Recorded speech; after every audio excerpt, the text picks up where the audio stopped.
Hello, hello, hello, everyone. Thanks for being here. Hello. So it's been a while. There is a big conference marathon that's happening. Thanks for those who survived from the last Rava night and 1 inch party. And today, let's just be focused. This is the tech stage. I want to discuss some real problems that we are forcing right now in the market. And basically, the cross-chain and the interoperability of the cross-chain is one of these real problems. And here we have the brains who basically can share their thoughts. So maybe at the end, we finally agreed on something. And maybe the problem will be solved, I hope. Just want to understand who is the audience. Raise your hand if you know what DeFi is. Please. Okay, beautiful. Raise your hand if you swap at least one, if you did at least one cross-chain swap or bridged. Okay, we have a quite professional audience, so we can speak in a very professional language. So, guys, I want to basically give a word, introduce yourself, and maybe one fun fact, so nobody will be boring, and maybe then they can use it in the conversation afterwards. So, Amrit, the floor is yours. Hi, my name is Amrit. I handle operations at AllClear. AllClear is a RaaS service, so we help people deploy rollups. So you come to us, you tell your requirements that I want this chain, I want these customized features, and then we help you launch that. Fun fact about me, I guess I speak 6-7 languages. How many? 6 to 7. Oh, Yeah. whoa, beautiful. Solange, you're... Yeah, hello. My name is Solange Gueiros. You can call me Sol. Chainlink Labs, we have cross-chain solutions. I'm here because of this. I am work with DevRel, so I love to teach developers. Since we start from zero and then teach Chainlink afterwards. And fun fact, I travel with a small puffy tiger with me for all my life. So more than 10 years at least. Hello everyone. I'm Marco, early adopter in crypto. Used to be co-founder of Linea, spending some time in Consensus in the BitSef team, and since 1 year I co-founded TAC with Pavel, that should be around here. We are focusing on cross-chain, but only on one network, that is Ton, and we are enabling EVM dApps to basically go live on Ton, like they feel like Ton native dApps, but they are EVM, of course. Hi everyone, Amir, the founder of Puffer Finance and Puffer Labs. We are behind the first permissionless LRT, but we're now focusing on an all-in-one solution for any institution or any protocol getting on chain with our yield and also based rollup, which solves for interoperability challenge. Beautiful. So let's just discuss the current stage of cross-chain that we're seeing. And yeah, we all know that this basically fragmentation and interoperability is a big thing. Maybe we can, like, one thought from everyone, what is the really hard truth that we are missing right now and that nobody speaks aloud? Maybe you can, like, pain points that each of you individuals or your projects are forcing with, so we can start from there. I think this is something that Solana people talk a lot about, and Ethereum people are always in the defense mode, which is like Ethereum-centric, this roll-up-centric roadmap was a mistake. I don't think that's true, but I do believe that it was not well thought out.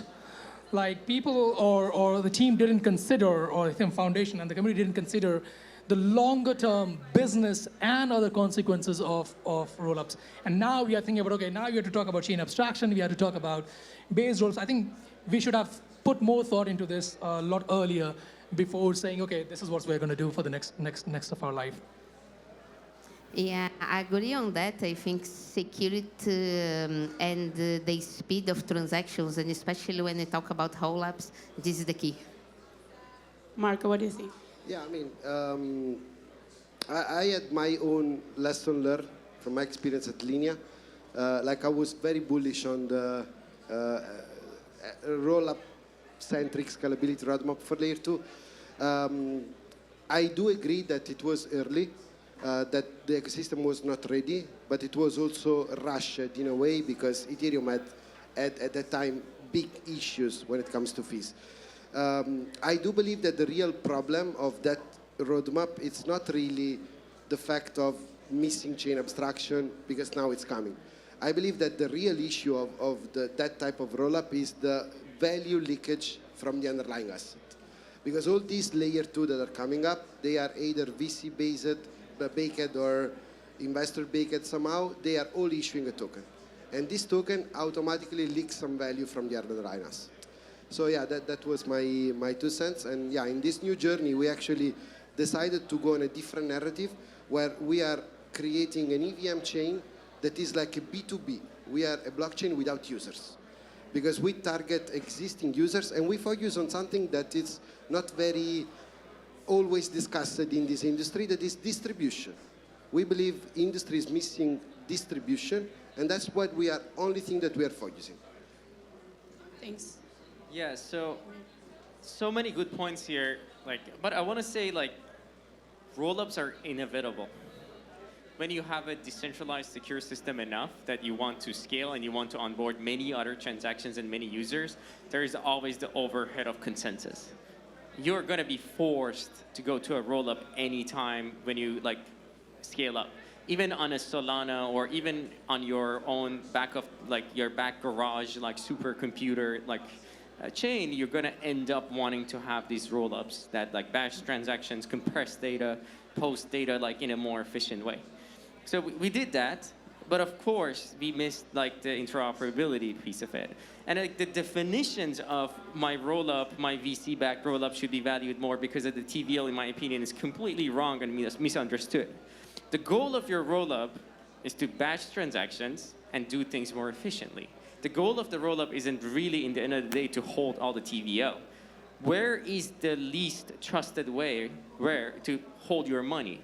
Is the Ethereum as the base security, as sort of the base for best security, right? Best decentralization. You want your assets to be parked there, but you want cheap transactions on a roll-up so you don't have to pay so much fees.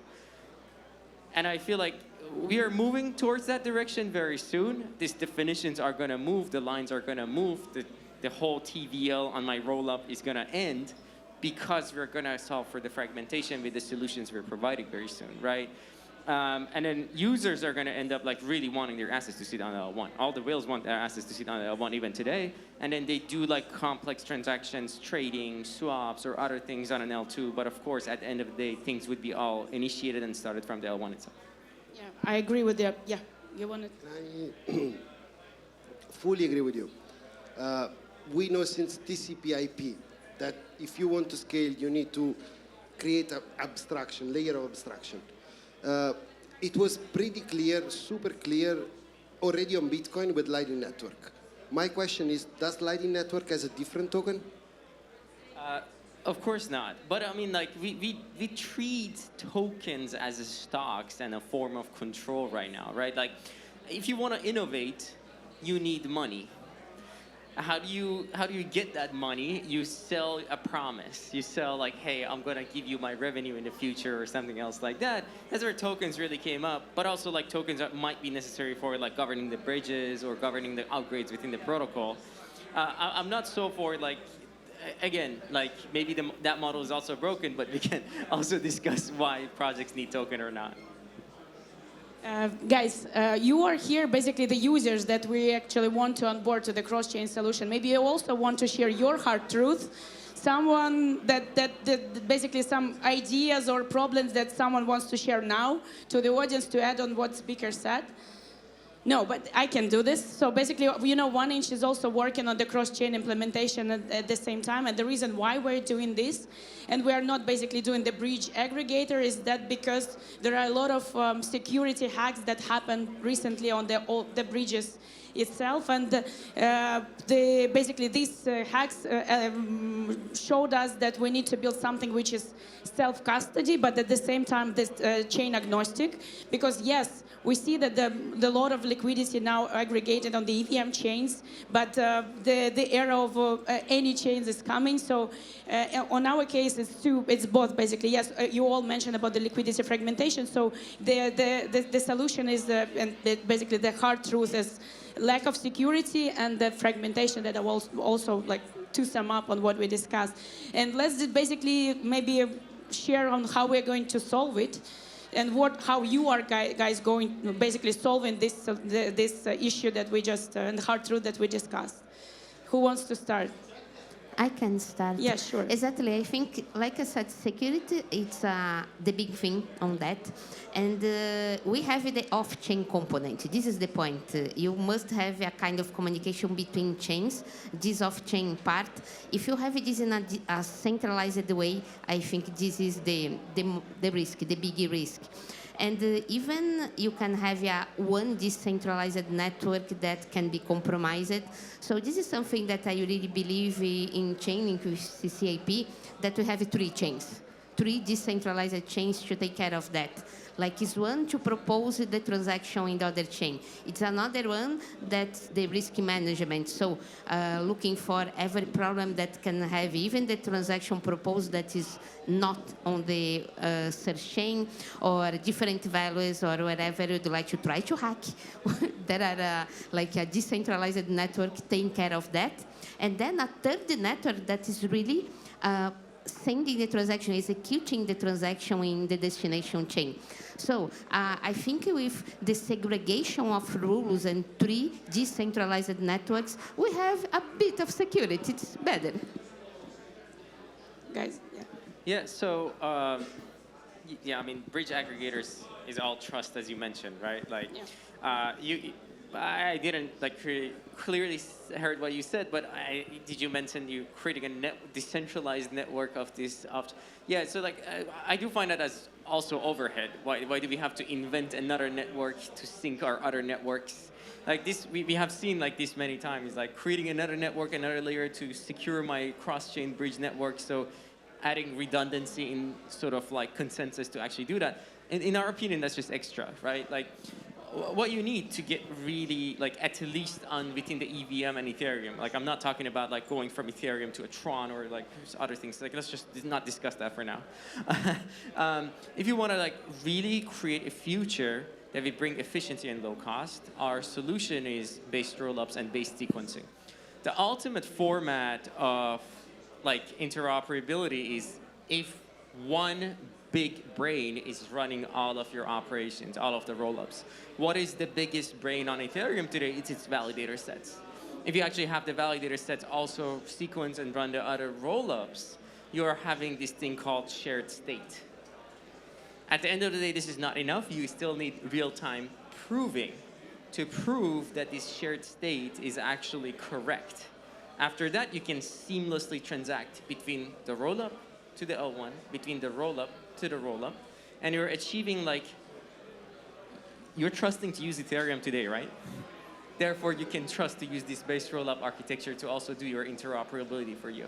And that's your trust vector, that's like the constraints, and that's how we're constructing this, to completely forget about the era of like having a centralized service take care of the message passing or having to spin up another network to take care of the message passing. Just use Ethereum. I think on top of, I fully agree with Amir, on top of this, like I think that security aspect was already not a problem since the use of ZK. You know, like even optimistic rollup, they were secure. But there is some like risks still in the equation. When we started to see ZK EVMs or ZK EVMs, now are all of them ZK EVMs, we solved already the security issue. Your funds are secure because they are secured by zero-knowledge proof on Ethereum mainnet. The real need for based rollup is, I would say, more for censorship resistance, because since sequencer is still centralized on all this layer 2, also with ZK proof, security is there, but censorship resistance is the most important property that this technology enables. Blockchain is blockchain and crypto is crypto because of censorship resistance. With centralized sequencer, you cannot do that. There are so many layer 2 that comply with OFAC sanction list. If a NoFAC address gets a transaction on the RPC or find a way to get a transaction to the sequencer does not include that.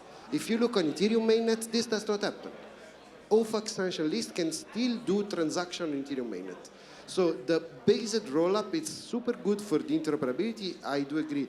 But the most important things that unlocks, in my opinion, is the censorship resistance. But you can always still include transactions that in even existing rollups that are not base. You can still force into Yeah, transactions. like optimistic rollup has the like forced inclusion. Like, But you yeah, don't scale Ethereum. If I have a sanctioned address and I need to use Uniswap on base, I cannot use Ethereum for every transaction. Like I can get back my fund, so it's an escape patch. Yeah, there's But escape it's hatch, not but also like censorship resistance. base rollups have many they have many like winning points, including also liveness, right? How many times did Ethereum die compared to like, sorry, Solana folks, right? Like if you go to a base rollup, then also your rollups wouldn't die. They would continue to work and then your assets. But that also assumes the number of validators that are signing up to become a sequencer. So let's say, for example, the number of validators in Ethereum, I don't know, is 1 million or so or whatever, right? If let's say, for whatever reason, let's assume a scenario where you have, by the way, I'm bullish on base roll. I'm just pointing out, like, it's all not rosy. Like, there are certain caveats. You need to understand there are certain, things. There is caveats, but the trade-offs definitely do good against. The pros are much, much farther than the cons that we're dealing with, right? So one point that I'm trying to make is like some people have said that, okay, no, if you do base roll, you get the same exact liveness guarantees that Ethereum gives you, which is not true.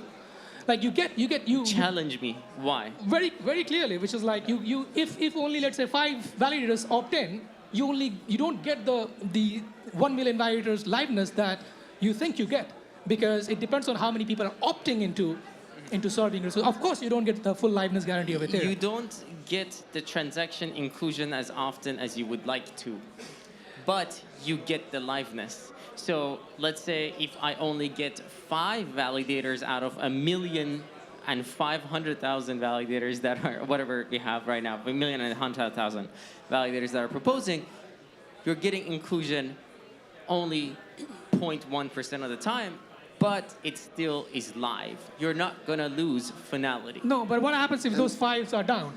Correct me if I'm wrong. If the 5 goes No, out. this is my point. You do not get the same liveness guarantee as Ethereum, because in Ethereum you have, if those specific 5 validators are down, your transaction will not go through. But in Ethereum's case, even if those 5 validators are down, your transaction will still go through. Well, so you do not have the same liveness guarantee as Ethereum. Sure, yes, but it's percentage-wise. I think that, correct me if I'm wrong, because not on that part super strong, but the real point is that if these 5 validators are down, other 5 can join when they want, permissionless, Yes. right? Yes. While if today I want to run the base sequencer, I think I will get some problem doing that, right? So if the base sequencer is down, I cannot take it up, right?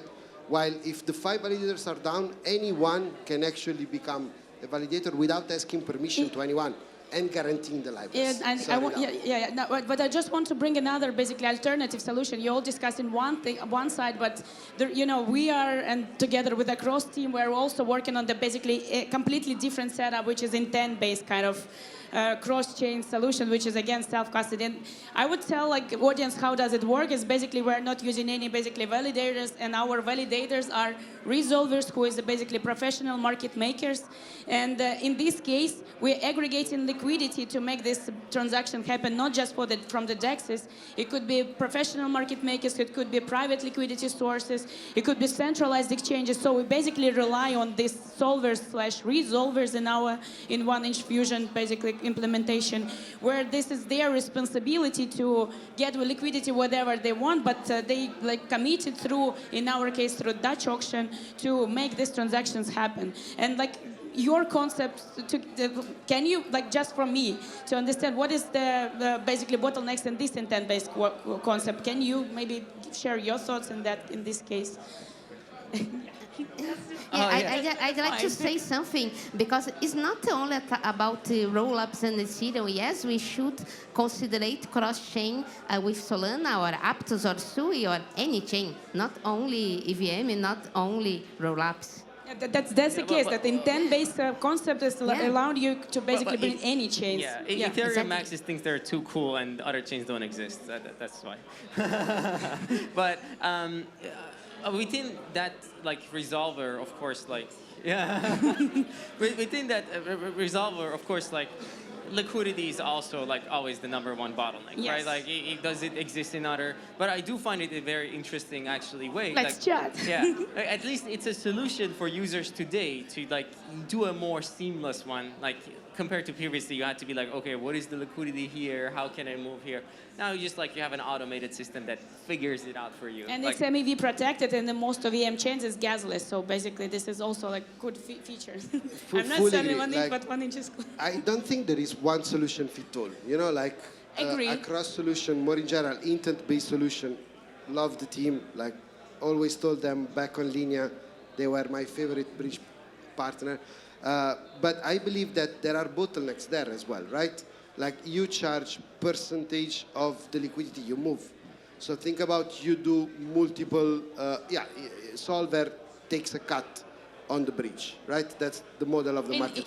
In our model, no. They basically free. no, that's free. Like basically, for example, I don't know, there isn't the wallet that wants to implement it. We're not charging. So the only way that they're doing that, they just User. get basically the better rate somewhere, so they can execute and basically the difference between the rates where they're getting and the real rates that they want to execute is there. So they are not charging on top. Okay, as a user using a cross, I get a fee. Yeah. Every time. So Okay. Use one of it on 1 inch, so you won't avoid it. yeah, I will start using 1 inch more. But yeah, the problem is that you cannot bridge unlimited amount of liquidity because there are limited pools provided by solvers everywhere, Okay. not just on a Yeah. cross. And there is this percentage of exchange. So think about you have like a cross-chain yield solution. If you go with an intent model, you are starting to eating percentage of BPS of this yield. Yeah. Because of these fees, because you need to move liquidity multiple times, not just one time. No, yeah. In this case, for example, if you have to move a huge amount of liquidity, probably an intent solution will not be great. So in my opinion, there is no one solution fit all. The intent model is perfect for the more consumer retail use cases where user bridge $5, $10, $100, $1,000. But if you start doing more systematic things with high volume and high liquidity, I think that other solutions are still the way to go. Good. We discussed, and now basically we can discuss and maybe take it out of this conversation. We have 8 minutes, and what I want to really discuss again is basically how to finally make this experience smooth to the newbies as well. So we now have this interoperability, but honestly, like I doubt that my mom or my grandma or even my father can go and do this cross-chain swap right now. What basically you think we have to improve on how we can do this solution available for everyone? I think it's like we have to learn from Web 2, to be honest. Like if you think about even one inch, right? Think about aggregators, right? When you go to 1 inch or when you go to Jupiter, you do not see, or you don't have to interact with the 5 different dexes behind the scenes. When you go to places like, let's say, I don't know, travel agent like Expedia or whatnot, right? There are all sorts of platforms or airline companies or hotel companies where they source data from. But from your perspective as a user, you see one platform and you pick and choose whatever you like. And this is the idea of bridges or whatever, right? The idea was that, okay, you will have all of this. I think they are doing somewhat an okay job. I think if you go to some of the more prominent bridges like across, you actually don't feel that much. But again, this only for bridging, like the asset swap, moving. It's not, they don't have all the features available where, for example, I want to execute this specific function on that specific chain. That's not quite there yet. But I think it will come. I'm quite hopeful that given that we are launching a chain every day, you need these services more than ever. And I think that's happening, for sure. Okay. Marco, I think you have a really good use case for basically make this happen. I want to hear your thoughts. Actually, this is our core focus, right? Like, we are focusing on building DeFi on Ton for a reason. Because Ton is the official Telegram blockchain. And that is where the distribution is, Now, we are focusing on one specific angle in that side, DeFi, because it's what is missing on Ton. We are not scaling Ton. Ton does not need any scalability. So we are extending it. So again, it's not a layer 2 to scale Ton. And we are extending with features that are not live today, and make possible things that are not live today, like DeFi. Now, we are bringing Curve Finance, Morpho, Euler, Puffer on this like Ton blockchain. But do we believe that 1 billion users on Telegram are going to swap on Curve Finance or are going to do lending and borrow or looping on Morpho? Nobody thinks about this, right? But what they have, what Telegram has, is distribution. When you talk about distribution, you need to put into the equation abstraction. So the way we are working on this is, look, while I was in Consensus, MetaMask was struggling with monetization. We were not generating money with MetaMask. Then we added swaps into MetaMask. You know how much money Consensus made by distributing swaps? You specifically, you know very well. So for the audience, Consensus made $330 million of revenues in 3 years by distributing swaps. So a tool for 25 million monthly active users, distributing DeFi primitives becomes a distribution channel. And the $330 million of revenues were the tip of the iceberg, because most of that swaps went to 1inch, were aggregated on DEXs. DEXs were generating fees for LPs. So the value creation was across the stack. And that is the power of having a distribution channel, a spot where you have 25 million monthly active users. We are taking the same concept, replicating with Telegram mini apps. So you play a game, you go to the game gives you today a game booster that you pay for it and you use it. We are telling this game developer on Telegram, stop getting this paid game item and do free item that people can take when they stake money. So you go to play a game, you put 10 USDT on the game and you can have the game booster, as long as you keep the 10 USDT there. When you take it out, you get not the game booster anymore. So as a user, this 1 billion user, as a user, you don't know DeFi. But what is happening on the back is that your 10 USDT goes into a DeFi vault that do strategies, start do looping on Morpho, and do swaps. So you are distributing the yields. One of the primitives that now apply this concept to other primitives like borrowing, and you do a buy now, pay later for a consumer app that sells Amazon gift card. Rather than taking Ton and selling Ton, they take Ton and they open a collateral to borrow USDT to give you the card. That's the way we are working to make 1 billion user active using DeFi without even knowing what DeFi is. That's the distribution we are focusing on. Yeah, I'm a big fan of like sort of like abstraction, whether it's account abstractions or like especially like sponsored transactions. You can then use only a Google account to do this. But really, as Puffer, our job is to create infrastructure that it enables developers that can build these interesting things.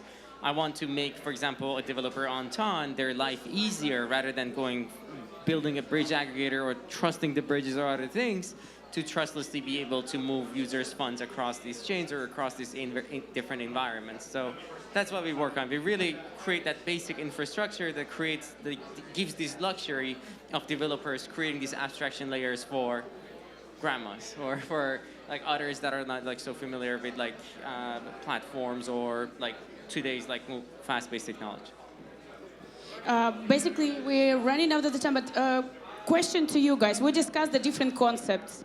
Do you think there is a way where we all agreed on something and just move to this direction together? So maybe like your thoughts on basically agreement on the interoperability that might happen again. What do you think? Yeah, I think there's so many efforts now led by, for example, Ethereum Foundation on L2 Interop. They're already like setting standardization.